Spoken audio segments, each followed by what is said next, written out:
Welcome to the Slop Farm. Enjoy the video. You start by validating the source. Open your HTML and inspect the img.src attribute.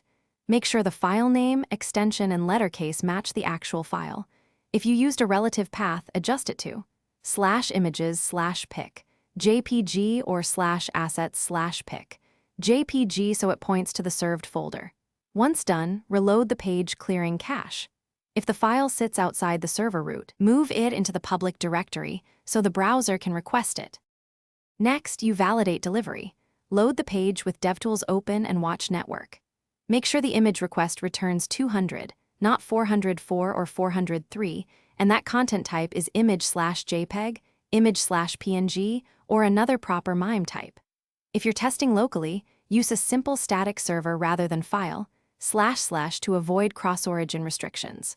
Also check console for mixed content or CORS messages. Those explain why the browser silently refuses to render images.